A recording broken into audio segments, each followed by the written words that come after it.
I, 17M, lost my dad 10 years ago. When he got sick, he started a memory book with me so that I could hold onto the memories. He did one for my sister too, but she wasn't as into it and was more into videos he made of himself.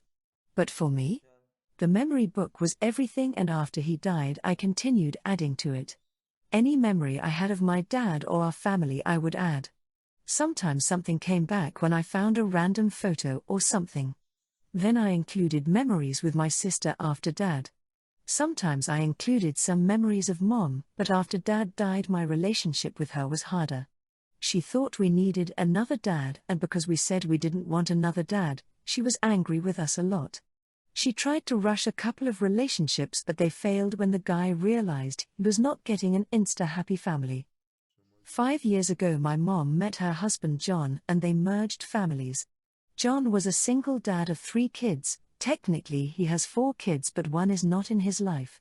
John's 3 kids do not have an involved mom, so my mom has stepped up to be their mom, and they call her mom. John has tried to step up to be mine and my sister's dad. But we see him as just a stepdad. John's kids are just step-siblings, and I don't love John and his kids. I don't hate or dislike them. But I wouldn't ever include them in my memory book, for example. And that's what this is about. My step-siblings were in my room when I was in school a couple of weeks ago, and they found the memory book. They wanted to know why I had it and why I didn't have photos of their dad or them. My mom heard them ask those questions and she demanded to look through it. While Mom was going through it, my step-siblings said they wanted to add their own stuff, and I said no, it's not for them. Mom told me not to say that kind of thing to them, and then she told me it should be something that shares memory of our whole family. I told her it was my personal thing. She took it away for a few days and my sister stole it back, and then I asked my grandpa to hold onto it for me. Mom and John sat me down and said it's not acceptable that I have a memory book that's clearly about my family when I don't include my whole existing family. They said my step-siblings were very upset that I wouldn't add them or let them take part. They then said it should be a family thing, and Mom insisted I hand it back over and we all work on it together. I told them it's not a family project. It's mine. It's for me and my way of documenting memories of the people I love, and they will not take it away from me. John was pissed and said, "Oh, so it's like that, so you don't love us." Mom told me she and John had the right to say what was or wasn't a family project, and once it's in their home, that's their decision. She also told me I was disrespectful for talking back. They also told me it was time to man up. Comment 1. NTA.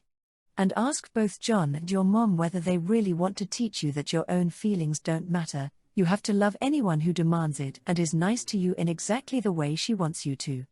Why do your stepfamily's feelings matter and yours don't? You might also remind them that if they keep treating you like a doll to fit into their new family rather than a person with real feelings to be considered, that they will lose you once you are old enough to make their relationship with you conditional upon being respected and treated like a person and not a doll. Comment 2. NTA. If they want a family memory book, they are free to make one. Your memories with your dad have zero to do with any of them.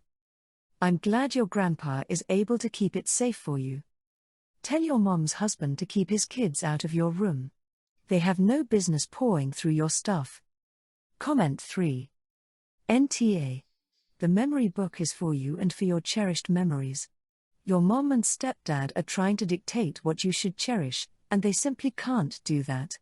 Making an issue over your memory book is a poor decision. Let your grandfather keep hold of it for you. The best way for you to become a man is to know who you are, acknowledge your own feelings, and learn to care for yourself both physically and emotionally. Telling you to man up is trying to fit you into a harmful stereotype of manhood. Background: my 30F husband, 32M, has a younger sister, sister-in-law 25F. Sister-in-law is currently going through a divorce with 4 children. My husband and I also have 4 children. My husband and I live on a very quiet country back road in our little town, us and his family being the only residences on the road. So both his sisters and their families, and his parents, live within walking distance of our house. My husband and I have been married for 7 years and have 4 young children. My husband bought the land we live on from his parents when he was 18, and when we got married, we built a house on it.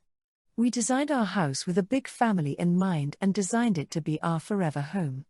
It has never been a thought to move or look elsewhere. My sister-in-law is going through a divorce. She is struggling, to say the least. She was in a very toxic relationship with her ex, with her contributing just as much as he was, and he filed for divorce and moved out, leaving the 4 kids with her. My mother-in-law called my husband 2 nights ago and asked if we would come over for a chat. We get there, and my in-laws and sister-in-law are sitting on the couch like they were staging some kind of intervention. It was just really strange. My mill didn't beat around the bush at all. She explained how sister-in-law's ex was getting the house in the divorce and they would be homeless within the month if we didn't give her our home. It honestly took me a second to comprehend what she even said, because it was so out of left field. Husband didn't need that second and looked them dead in the eyes and said no. In-laws started telling us things like, "You guys don't need all that house, you guys can move into one of the new neighborhoods in town, you guys can just build a new house." I offered to open up our playroom and guest bedroom to them until they could find somewhere to live. We have air mattresses and the guest room has a full bath, but that was not good enough apparently. That's when we got up and left. They began yelling after us, saying we don't care about the children, family helps family, we're being greedy and selfish, etc. etc. I'm honestly so proud of how we reacted, because my first instinct was to go off and say some hurtful things, but we went just home, to our home. We love sister-in-law's kids, and obviously do not want them to be homeless, but they don't need my house at the expense of my own children and family. I don't see why sister-in-law's family deserves my home. What about my kids? Now the in-laws are calling/texting, saying we don't care about the kids, we're selfish and greedy, we're making her homeless, and I'm wondering if maybe we were too quick to say no. Comment 1. NTA Every divorce I am familiar with, whoever got the house had a specified period of time to either sell the house or buy out their former partner. Unless your sister made 0 contributions to the mortgage or is taking a payout, she has or will have money to find another place. And, in the interim, her parents are free to give her their home and they can move into one of the new neighborhoods in town or just build a new house. Either your sister-in-law has the world's most incompetent attorney or she has never made a contribution to her marital assets. Either way, it's not your problem to solve. Comment 2. I know it's not what you want, but looking into the future, do you think you can continue to live there being so close to the in-laws with just your 2 homes? Maybe look into selling your house and moving further away. Even if this passes and Sil finds somewhere to stay, they will always be walking distance away and future boundary stomping is guaranteed. Comment 3. Get cameras if you don't already. Put it in writing that you refuse to let them stay. Email the whole family and save the sent mail. If anyone replies, save that email so you have proof they got your email. Consider the possibility that you might need to change the locks. People can get intense once they've gone far enough into unreality to think it's fine to expect someone to give up their house for someone else. My husband and I decided to take our kids on a cruise for spring break. When my cousin heard about it, her and her husband decided to book the same one with their kids. They kind of crashed our trip. We were very hesitant to go with them, but we couldn't exactly forbid them from going. My cousins and I are actually super close. We grew up like sisters and I try very hard to stay close to them. The issue is her kids are very badly behaved. My kids can enjoy them in small doses as can we, but trying to do more than a few hours at a time with them is difficult. She has a 9 and 6-year-old and a toddler. They throw long and loud tantrums until they do get their way. They also need 24/7 entertainment or they go crazy. If they're bored for even a minute, they start crying and complaining, and my cousin and her husband have to stop what they're doing, start entertaining them to stop the tantrum. Obviously this is 100% on the parents. We've never done a trip together like this and weren't sure how her kids could handle it. But we agreed to sit with them for dinner and do the same shows as them, etc. If you never been on a cruise, they seat you at the same table every night with the same people. Well, it proved to be a mistake after the first night. They were terrible at dinner. They drew on the walls with their crayons. Purposely crumbled bread to make a mess. They used their knives to cut up straw wrappers and other things. They also kept running around the table and distributing other tables. Their parents, of course, did nothing to stop this, just let them do whatever. Eventually they got tired of that and started crying and screaming. They were bored and wanted to go to the shops. They allowed them to throw a 5-minute screaming tantrum before their dad finally took them to the shops to buy some toy they wanted. Then after dinner we went to a show and they didn't enjoy the show and also whined loudly that they were bored. It was bad enough we were asked to leave the show. Technically my husband and I could have stayed with our kids, but we were too embarrassed. My kids were upset and said they ruined the show for them. So my husband and I made the decision to ask for a different table for the rest of the trip and chose different activities to do. I told my cousin that we decided it would be best to separate at dinner and not do all activities together, but we could still hang out at the pool together and do a few activities together. Well, she was pretty upset and she said her kids got their feelings hurt that we abandoned them and that they weren't going to enjoy their trip anymore being separated from their cousins. She wouldn't talk to us the rest of the trip. We're back home and I got calls from my grandparents asking why we ditched her and how could we do that to them. My sister said we should have known that this was going to happen and set the expectation for separate things ahead of time instead of springing it on them during the cruise. Comment 1, NTA. But here's a lesson. When you plan a holiday, whatever type of holiday you're going to have and all that, you tell no one. Especially not so far in advance that others, family or friends can gatecrash your holiday. You don't even tell your kids until a day or two before you are all due to go. You can tell them maybe the day before you leave or the day you are leaving. Or tell them all about it when you've gotten back home. Comment 2. NTA. You gave them a chance, then immediately corrected course. Your sister wasn't there, so she gets no say-so. Your grandparents, same deal. As for your cousin, if she won't drop it, tell her point blank her kids were making your trip miserable for you and your kids. And she and her husband's inaction were adding to it. Cite the fact that you were asked to leave the show. Let her whine. Well, that's your opinion. My opinion is that we enjoyed our vacations separately. Comment 3. They crashed your trip and then refused to parent their children, and it was so bad they were asked to leave with no indication they would stop it in the future. That's on them. Not you, and your children deserved to enjoy their trip. So did you and your husband for that matter. NTA. And this is why we used to be terrified my aunt and uncle would show up during one of our Disney trips. They used to suggest it, although in that case the husband is about as badly behaved as the children. I wish I was kidding.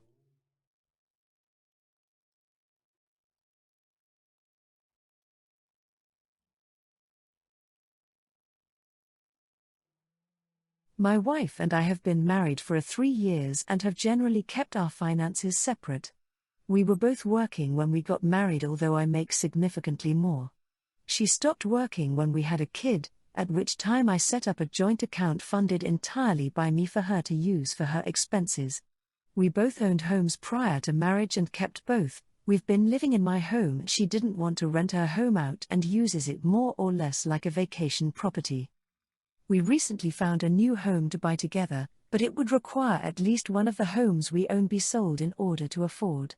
She does not want to sell her place, nor does she want to contribute any of her very substantial liquid investments to the new house. She claims her contribution is staying at home and taking care of the baby. For what it's worth, I have never discouraged her to go back to work and told her we could arrange child care. I told her that I did not expect her to pay half of the down payment since we have a disparity in income, nor do I expect her to contribute to the monthly payments since she is not working, but that if she wants to be on the deed she needs to contribute some reasonable amount of her savings.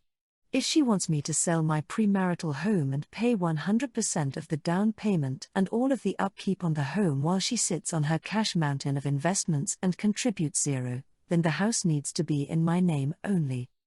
She is accusing me of not valuing her work as a mom. Incidentally, I work full-time and contribute more than my fair share of child care on evenings and weekends, and said if I wanted things to be fair I could carry and deliver our next baby. To be clear, I am a man. Comment 1, NTA, it sounds like she's trying to set things up so she can claim half the house in a divorce. You should get legal advice for your state on whether the new house would become part of the marital estate if you do buy a new one. In some states, your premarital assets such as your existing home would not be part of the marital estate and would not be divided at divorce. Comment 2. You need to talk to a lawyer and a marriage counselor. Pretty sure in a community property state that if that new property is bought during the marriage it is half hers, doesn't matter whose name is on the deed. She'd have to sign something giving up her rights to the home or some kind of postnuptial agreement, and I don't see her doing either. Comment 3. Unless you have a prenup, and are in the US, she would be entitled to half of the house if she is on the deed or not, or at least the increase in equity over your down payment on the house. Buy $600K house, put $100K down from sale of old house, sell for $1 million, she would get half of profit from sale minus $100K. If you want the house to be in your name only and not have to give her part of it when she decided to divorce you, you should get a postnup. Sounds like you already have money issues in a very young marriage.